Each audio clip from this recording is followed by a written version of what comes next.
Students, welcome to my channel Maths Lover 9723. I hope so you are doing good.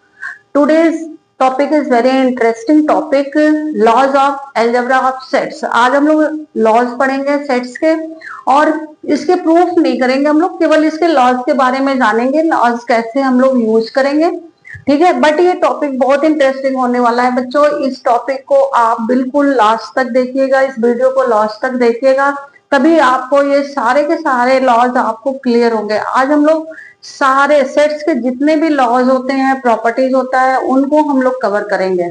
Okay, तो आप लोगों से ये होप है कि आप सारी वीडियोस को देखेंगे और फिर उसके बाद नीचे एक अच्छा सा कमेंट्स लिखिएगा, जो भी आपको जैसा रीजनेबल लगता हो। पूरी वीडियो देखने के बाद एक कमेंट्स जरूर आप लोग डालिएगा, और कहाँ से देख रहे हैं आप लोग ये जरूर डालिए कि आप लोग इस वीडियो को देख कहां से रहे हैं। ओके, तो चलिए स्टार्ट करते हैं हम लोग इस टॉपिक को। हम लोग फर्स्ट ये देखते हैं फर्स्ट लॉ को, इंडिपेंडेंट लॉ। इस लॉ का नाम है इंडेपेंडेंट लॉज, ठीक है। बोलने में थोड़ा सा आपको अटपटा लग सकता है, बट आप बार बार स्पेलिंग देख के बोलेंगे तो बोल लेंगे। इसके प्रॉपर्टीज क्या बच्चा है, अगर आप कोई एक ही सेट लेते हैं, एक सेट लिया, जैसे आपने ए लिया, ए कोई सेट है आपका 1 2 3, और इसी सेट के साथ अगर आप यूनियन लेते हैं, इसी सेट के साथ आप यूनियन लेंगे तो क्या मिलेगा बच्चे, आपको यही मिलेगा। मीन्स ये किसके इक्वल आ गया, ए के इक्वल आ गया। तो फर्स्ट प्रॉपर्टी यही है कि अगर कोई एक सेट है और उसी के साथ आपको यूनियन लेना, तो आपको हमेशा सेट ए मिलेगा। और अगर आप इंटरसेक्शन ले रहे हैं, it is symbol of intersection not an.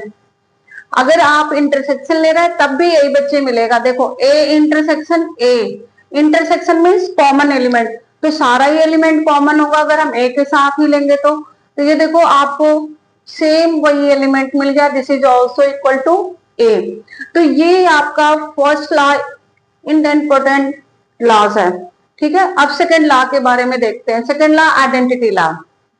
Identity law में बच्चे कोई सेट ए है, A union phi equal A union phi, तो phi means null set, phi means null set, null set means इसके अंदर कुछ भी नहीं है। फाई की मीनिंग ये हो गई। और कोई सेट आपका ए है 1 2 3, अगर इन दोनों का यूनियन बच्चे लोगे, आप बताओ यूनियन लोगे तो मीन सारे एलिमेंट कलेक्ट करते हैं, तो कलेक्ट करेंगे तो इन दोनों में से क्या कलेक्ट करेंगे, 1 2 एंड 3 कलेक्ट कर लिया, तो ये भी किसके सेट के इक्वल हो गया बच्चे, ए के। तो इट इज आइडेंटिटी सेट। ये दूसरे सेट का कर रहे हैं हम लोग, आइडेंटिटी सेट मीन्स आपको किसी भी सेट के साथ अगर इसे ऑपरेट करा रहे हो, इस सेट को किसी के साथ भी ऑपरेट करा रहे हैं, तो आपको यही सेट यहाँ पर मिलना चाहिए, ठीक है। अब ऐसे दूसरा देखो, ए यूनियन इनवर्सल सेट, क्या है, intersection universal set. Universal set, suppose that universal set is 1 2 3 4 5 up to 10, it is universal set. अब इनवर्सल सेट का इंटरसेक्शन लो, A intersection universal set. Intersection set आप ऑलरेडी पढ़ चुके हैं बच्चे। Intersection set means common element, तो आप इनवर्सल सेट और ए से कॉमन एलिमेंट जब आप यहां से लोगे तो क्या मिलेगा बच्चे, 1 2 3, तो ये किसके इक्वल आ गया, ए के इक्वल आ गया। तो मीन्स आइडेंटिटी एलिमेंट क्या कह रहा है कि अगर आप इस सेट को किसी के साथ भी ऑपरेट करते हो तो आपको लास्ट में यही सेट मिलना चाहिए, then it is called identity set. अब है last commutative law. Commutative law में आपके दो सेट हो गए बच्चे, ठीक है। तो अभी आप देखो कम्यूटेटिव सेट, कम्यूटेटिव लॉ में हमें दो सेट लेना बच्चे, ए और बी। तो चलिए ए ले लेते हैं। A suppose that same set 1 2 3 and B odd number 1 3 5। Okay, now A union B, पहले आप फाइंड करो A union B, A union B. तो आप देखो कॉमन एलिमेंट को कितनी बार लिखा जाता है बच्चे, एक बार। तो जो भी कॉमन एलिमेंट आएंगे उन्हें 1 टाइम लिखोगे। तो A 1 1 is common element 1 2 3 is common element single time 3 and then 5।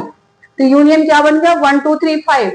Same अगर आप बी यूनियन ए लेते हो, तो अगर आपने बी यूनियन ए लिया तो बी में भी सेम प्रोसीजर होगा। बी को पहले ध्यान रखो, तो बी में भी 1 1 सेम 3 2 पहले लिख लेते हैं, 3 कॉमन है दोनों में, and then 5।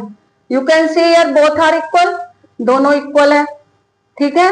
Similarly A intersection B और बी इंटरसेक्शन ए ले सकते हो, A intersection B. Intersection means common element, already circle लग रखा बच्चे, यहां से देख सकते हो। तो क्या है कॉमन एलिमेंट 1 एंड 3। अब बी इंटरसेक्शन ए लोगे तब भी आपको सेम कॉमन एलिमेंट मिलेगा 1 into 3, sorry B intersection A 1 3, तो ये भी क्या हो गए इक्वल हो गए। तो मीन्स यहाँ पर एल्जेब्रा में, सेट्स में या किसी भी एल्जेब्रिक प्रॉपर्टी में कम्यूटेटिव लॉ होल्ड होते हैं, ठीक है। तो यहां पर आपके कम्यूटेटिव लॉ सेट्स में होल्ड हो रहे हैं। Now associative law, associative law में एक सेट और बढ़ गया बेटा सी। तो चलो एक सी ले लेते हैं, ए और बी पहले से ही है, सी को ही हम लोग ले लेते हैं सी।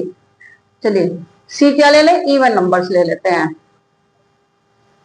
2 4 6 8, ये सी ले लिया गया। अब हमें फाइंड करना, ब्रैकेट के अकॉर्डिंग फाइंड करना बच्चे। पहले बी यूनियन सी फाइंड करो, ये आपका लेफ्ट हैंड साइड है, बी यूनियन सी।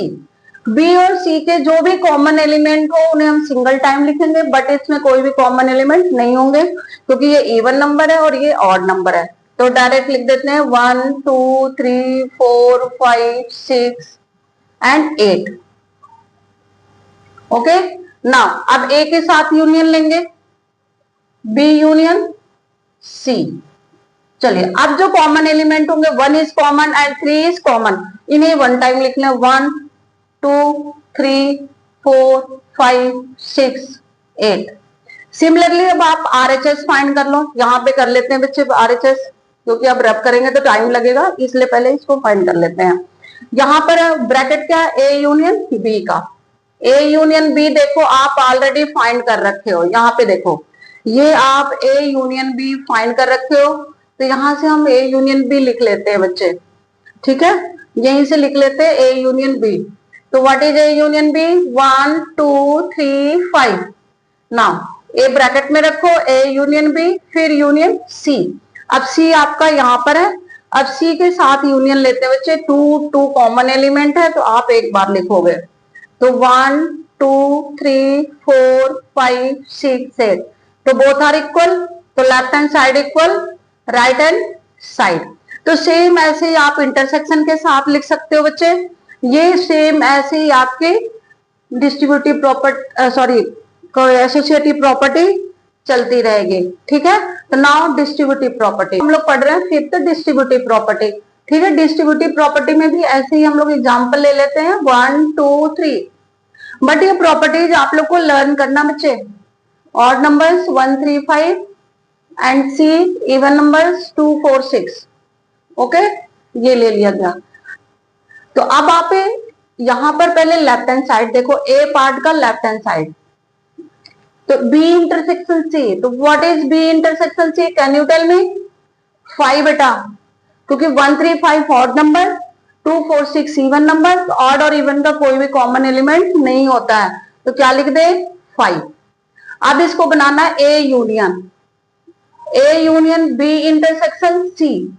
अब हमें 5 के साथ मीन्स बी इंटरसेक्शन सी की जगह क्या लिखोगे, ए यूनियन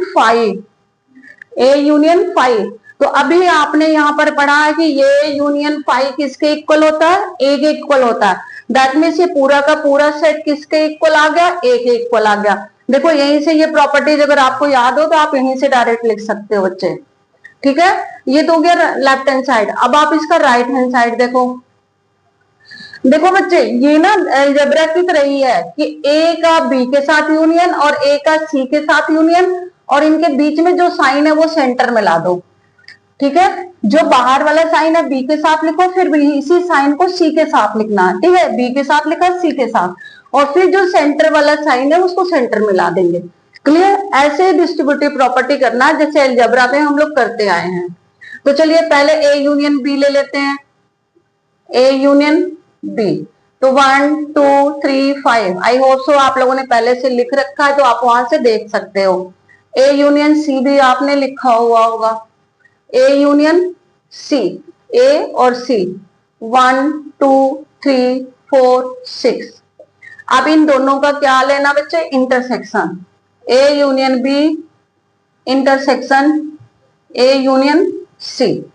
अब इंटरसेक्शन लो मीन्स कॉमन एलिमेंट 2 3, 1 2 3, ये कॉमन किसके इक्वल आ गया बच्चे, ए के इक्वल आ गया, मीन्स ये वेरीफाई हो गया। सेम ऐसे इसी एग्जाम्पल के साथ ये आप लोगों को करने के लिए दे रहा है कि ये आप लोग करोगे, घर में ट्राई करोगे कि ये भी प्रॉपर्टीज होल्ड हो रही है कि नहीं। तो ये बी पार्ट हम आप लोग के लिए देते हैं, आप लोग इसे वेरीफाई करके, इसका भी बी पार्ट और इसका भी बी पार्ट आप लोग ऐसे ही वेरीफाई करके फिर हमें कमेंट में बताइएगा। ओके, तो चलिए नेक्स्ट प्रॉपर्टी चलते हैं हम लोग। तो अब ये देखो डी मॉर्गन्स लॉ, इसका एक लॉज ये भी है, डी मॉर्गन्स लॉ बहुत ही इंपॉर्टेंट लॉज है बेटा, ये प्रोबेबिलिटी में भी इस लॉज का यूज होता है।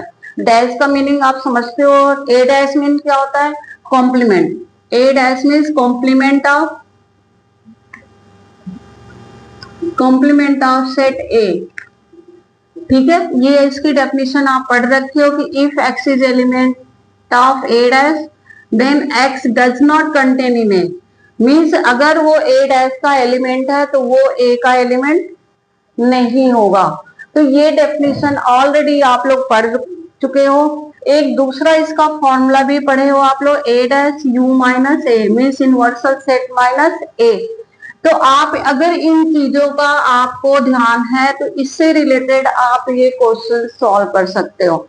ये आपके एनसीईआरटी में बच्चे वेन डायग्राम अलग अलग बनाने को दिया हुआ है, ये 4 पार्ट करके अलग अलग वेन डायग्राम बनाने को दिया हुआ है। तो वेन डायग्राम भी हम इसका आपको समझाएंगे कि ये इसका वेन डायग्राम कैसे बनेगा।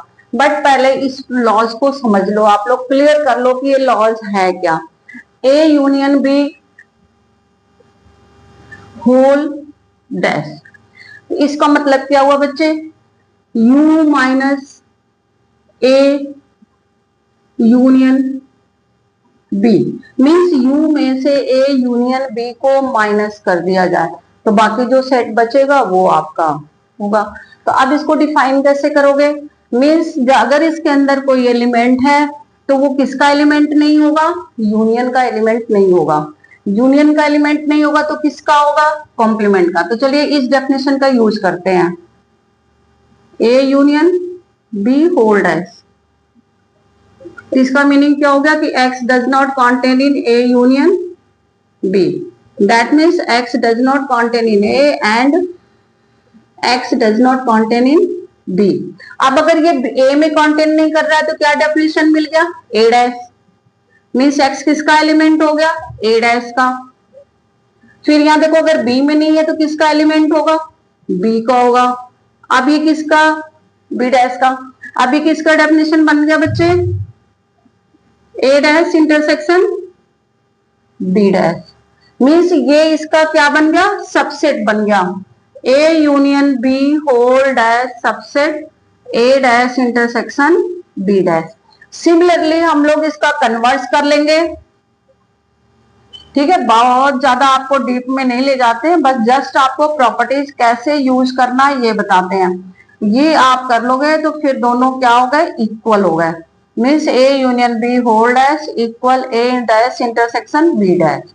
ठीक है, तो ये डी मॉर्गन्स लॉ में अगर यूनियन का कॉम्प्लीमेंट निकालते हो तो उनका अलग अलग कॉम्प्लीमेंट का क्या बनेगा, इंटरसेक्शन बनेगा। ठीक है, ऐसे बी पार्ट है, अगर आप इंटरसेक्शन का कॉम्प्लीमेंट लेते हो तो अलग अलग कॉम्प्लीमेंट का क्या बनेगा, यूनियन बनेगा। ठीक है, वो भी आप यहां से देख सकते हो, एक पार्ट कराएंगे दूसरा सिमिलरली लिखेंगे बच्चे। ठीक है, वो आप दोबारा दूसरे साइड से कर सकते हो। तो चलिए इसका भी लेफ्ट हैंड साइड पार्ट देखते हैं। सपोज कर लेते हैं, sorry, x belongs to A intersection B dash. अगर ये बी डैश का एलिमेंट है तो किसका एलिमेंट नहीं है बच्चे, ए इंटरसेक्शन बी का। और अगर इसका एलिमेंट नहीं है, x बिलोंग्स टू बी का, मीन्स अब ये फिर डेफिनेशन आ गया आपका कि x belongs to A dash और x belongs to B dash, means ये किसकी डेफिनेशन हो गई, A dash union B dash की। ये भी क्या बन गए, सबसेट बन गया। क्या बन गया, सबसेट बन गया। अब इसी तरह से आप इसका राइट टू लेफ्ट लोगे, राइट में ऐसे लिखोगे आप ए डैश, आप एक्स की जगह वाई ले लो, एलिमेंट थोड़ा चेंज कर दो, बी डैश, तो मीन्स वाई किसका एलिमेंट होगा, ए डैश का, और किसका एलिमेंट होगा, बी डैश का, means Y does not contain in A and Y does not contain in B. तो अब ये किसका डेफिनेशन बन गया, does not contain A intersection B, तो Y is element of A intersection B dash हो गया बच्चे। तो इसका मतलब हो गया कि A dash union B dash subset of A intersection B. अब इसको और इसको कंबाइन जब करेंगे तो हमें क्या मिल गया, A dash union B dash equal A dash intersection B whole dash. तो ये प्रूफ हो गया। जैसे यहाँ पर सेकंड पार्ट किया है सेम ऐसे आप यहाँ करना, ठीक है। तो कॉम्प्लीमेंट मीन्स क्या हुआ कि अगर यूनियन का कॉम्प्लीमेंट लेते हो तो सेपरेटली कंपोनेंट का क्या बनेगा, इंटरसेक्शन, और अगर इंटरसेक्शन का कॉम्प्लीमेंट लेते हो तो इंडिविजुअली आपको कॉम्प्लीमेंट लेके यूनियन लेना होगा, ठीक है। तो ये आपका डी मॉर्गन्स लॉ है। तो चलिए इसको वेन डायग्राम से भी बना देते हैं, क्योंकि ये एनसीईआरटी में वेन डायग्राम इसका पूछा हुआ, अलग अलग पूछा हुआ, ठीक है। तो चलिए ओके बच्चों, ये देखो ये वेन डायग्राम हमें बनाना है, ये 4 पार्ट है, ये सारे पार्ट्स का हमें सेपरेटली इसका वेन डायग्राम बनाएंगे। जब सेपरेटली बनाएंगे तो आप ऑलरेडी देख सकते हो कि कौन से इक्वल है कौन से नहीं है। तो वेन डायग्राम में सबसे पहले क्या बताए थे बच्चे, क्या लिखने के लिए, यूनिवर्सल सेट मीन्स एक रेक्टेंगुलर बॉक्स आप लोग बना लोगे, ये आपका रेक्टेंगुलर बॉक्स है। अब सबसे पहले हमें बनाना यू यूनियन बी, क्योंकि इसकी डेफिनेशन अभी आप लोग को बताया कि यू में से यूनियन को हमें माइनस कर देना है, यू में से ए यूनियन बी को माइनस करना है। तो चलिए पहले हम लोग बनाते हैं यूनियन, ये पूरा पार्ट आपका हो गया यूनियन, ठीक है। ये रेड कलर से जो भी आपका दिख रहा है ये यूनियन हो गया, ये आपका है ये यूनियन बी, ठीक है। अब हमें यूनिवर्सल सेट तो पूरा बॉक्स है बच्चे, इसमें से ये हमें माइनस करना है, तो इस पोर्शन को हटाना है। तो इस पोर्शन को जब हम हटाएंगे मीन्स रेड कलर हटा देंगे तो हमें क्या मिला, यहाँ पर ग्रीन कलर, देखो ये सारा ये, तो ये जो ग्रीन कलर का पोर्शन है बच्चे ये आपका कॉम्प्लीमेंट बन गया, ये क्योंकि रेड हमें बिल्कुल नहीं लेना है, ये ध्यान रहे, ये बन गया। ऐसे ही आप बनाओगे एग्जाम में भी। तो ये जो रेड कलर का आपका दिख रहा है ये बन रहा है ए यूनियन बी कॉम्प्लीमेंट, ठीक है, ए यूनियन बी कॉम्प्लीमेंट, इस यूनियन को इसमें से माइनस कर दिए। तो इस तरह से ये पार्ट हो गया। अब नेक्स्ट पार्ट को जब हम लोग सॉल्व करेंगे बच्चे, ए डैश इंटरसेक्शन, तो ए डैश की मीनिंग क्या है, U minus A, B dash की मीनिंग क्या है, यू माइनस बी। इस चीज को पहले हमेशा ध्यान रखेंगे, ठीक है, तभी आप इस डायग्राम को अच्छी तरह से बना सकते हो। तो चलिए पहले बना लेते हैं यूनिवर्सल सेट, ऐसे यूनिवर्सल सेट बना लिया। फिर उसके बाद हम लोग बनाते हैं ए और बी। पहले ए कॉम्प्लीमेंट की मीनिंग क्या है बच्चे, ए कॉम्प्लीमेंट की मीनिंग है यू माइनस ए, तो यू में से ए को माइनस कर दो मीन्स इसको हटा दो, तो जो आपको रेड कलर से बाहर का बना देते हैं, ठीक है। चलो इसको हटा देते हैं रेड कलर, कोई दूसरा कलर ले लेते हैं, ग्रीन ही ले लेते हैं। ये अब हमें ये सारे ही हटाने हैं, ये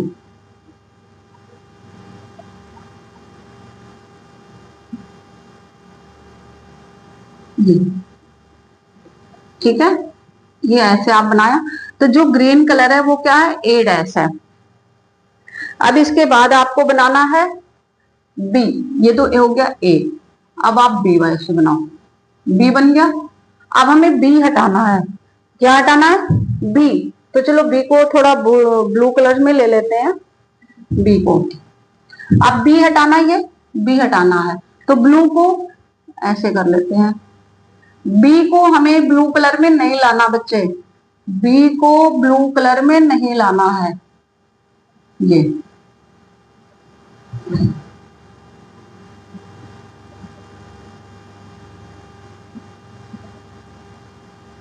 ये हो गया। मीन्स जो आपका ब्लू कलर है दैट इज बी डैश है बच्चे। ठीक है, इस तरह से बना लिया आपने ए डैश और बी डैश। हमें फाइंड क्या करना है? इंटरसेक्शन।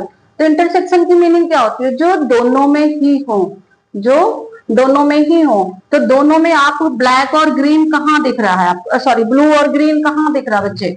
जहां पे ब्लू भी हो और ग्रीन भी हो। तो ब्लू और ग्रीन आप केवल ये आउटसाइड में दिख रहा है, ये वाला पोर्शन आपको ब्लू और ग्रीन ये दोनों का ही दिख रहा है। ठीक है, तो ये आप डार्क कर दोगे। तो आप अगर दोनों फिगर को ध्यान से देखो तो ये आपका डी मॉर्गन्स लॉ को होल्ड कर रहा है। देखो ये पूरा आपका बन गया ये। तो दोनों ही है फिगर सेम बच्चे। बस आपको ए ध्यान रखना है, ए को अंदर नहीं जाना है और बी के अंदर नहीं जाना है। आपको ए और बी के अंदर नहीं जाना है। ठीक है, तो अब ये दोनों फिगर को ध्यान से देखो, ये दोनों इक्वल हो गए कि नहीं? अगर इन दोनों फिगर को देखा जाए तो both are equal. A union B dash equal A dash intersection B dash. तो फर्स्ट लॉ यहां से आपका कवर हो रहा है। ठीक है, अब ऐसे दूसरे को बनाते हैं। बेटा डायग्राम बनाना बहुत ही सिंपल और इजी काम है। ठीक है, बहुत मुश्किल नहीं होते हैं। अब ए इंटरसेक्शन बी की मीनिंग क्या है? u minus A intersection B. Means u में से इंटरसेक्शन को माइनस करना है। तो पहले आप रेक्टेंगुलर बॉक्स ड्रॉ कर दो, यूनियन। फिर यहां पर बच्चे बनाना है आपको क्या? ए और बी। ए बनाया, बी बनाया, और इसका लेना इंटरसेक्शन। तो which part is intersection part? This part is intersection part. ये आपका इंटरसेक्शन पार्ट है। तो इंटरसेक्शन पार्ट किस में से नहीं लेना है? यूनिवर्सल सेट में से नहीं लेना है। तो यूनिवर्सल सेट से हटा दो, तो सारे ही आप शेड कर दो except to intersection part. Intersection part के अंदर ग्रीन नहीं जाना चाहिए बच्चे। ठीक है, ऐसे इंटरसेक्शन पार्ट आप छोड़ के सारे ही पार्ट्स को आप ऐसे बना सकते हो। मेरे साथ आप बनाते जाओ, आपको खुद दिख जाएगा कि हाँ ये बहुत इजी है बनाना। एग्जाम में बहुत आता है बच्चे ये, आपके 11th के एग्जाम में, बाकी एग्जाम में भी बहुत आते हैं ये। जो पॉलिटेक्निक करते हैं, 12th करते हैं, 11th करते हैं, उन सब में ही आता है ये। जरूर वेन डायग्राम ड्रॉ करना।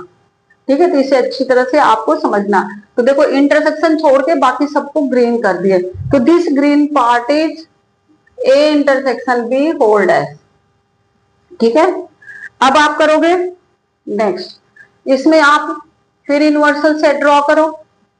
ऐसे ड्रॉ करो, आप लोग साथ के साथ करते जाओ बच्चे। यूनिवर्सल सेट करो, फिर ए कॉम्प्लीमेंट करना है। अभी आपको समझाए थे कि ए कॉम्प्लीमेंट कैसे करोगे। ए कॉम्प्लीमेंट में u माइनस ए वहां लिखा हुआ बच्चे, u माइनस ए। तो इसमें हटा देंगे, तो हम इसको ग्रीन कलर से करते हैं।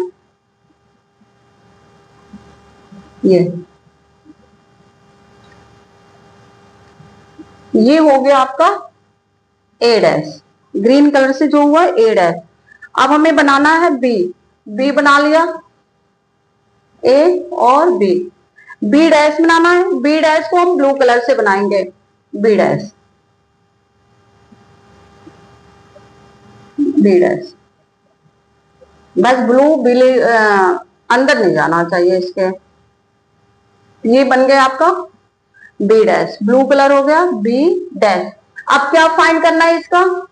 यूनियन। यूनियन में सभी को कंबाइन कर लेना। जो ब्लू है जहां पे ग्रीन है, ब्लू और ग्रीन जहां पर भी हैं उन सभी को एक साथ शेड कर दो बच्चे। उन सभी को एक साथ शेड कर दो। तो चलो शेड करते हैं सभी को। अब ये नहीं देखेंगे ब्लू है, सभी को शेड कर देंगे बस। अब ये देखेंगे क्या इसके अंदर नहीं आ रहा है। ये देखो सारे आ गए, सारे आ गए बच्चे। ये ये देखो ये आ गए बच्चे। अब इसमें से ये पार्ट छूट गया ना, यहाँ भी ये पार्ट छूटा हुआ है, यहाँ भी ये पार्ट छूटा हुआ है। Means both sets are equal. तो ये जो आपका ये जो पोर्शन सारे मिल रहे हैं ये क्या है? ए डैश यूनियन बी डैश। अब आप देखो दोनों के फिगर सेम हो रहे हैं कि नहीं, अगर आप इनको सेट करते जाओ इसको भी तो ये भी सेम ऐसे ही मिलेंगे, सेम। देखो दोनों ही सेम मिल रहे हैं, केवल ये पोर्शन नहीं है, यहाँ भी ये पोर्शन नहीं है, ये दोनों ही सेट क्या हो गए बच्चे, इक्वल हो गए। तो मीन्स आपका सेकंड प्रॉपर्टी भी यहाँ पर होल्ड हो गया कि A dash intersection B dash equal A dash union B dash. तो अगर आपको वेन डायग्राम ड्रॉ करने को आ जाए तो आप ऐसे बहुत अच्छी तरह से वेन डायग्राम ड्रॉ करोगे बच्चे, ठीक है। बहुत इजी और बड़े ही अच्छी तरह से आप लोगों को समझाया है बच्चे, और मुझे पूरा विश्वास है कि आप लोगों ने ध्यान से देखा है तो ये पूरा समझ में आया है आप लोग को। फिर भी एक बार दोबारा आप घर पे बैठ के इनको दोबारा इस फिगर को ड्रॉ कर लेना।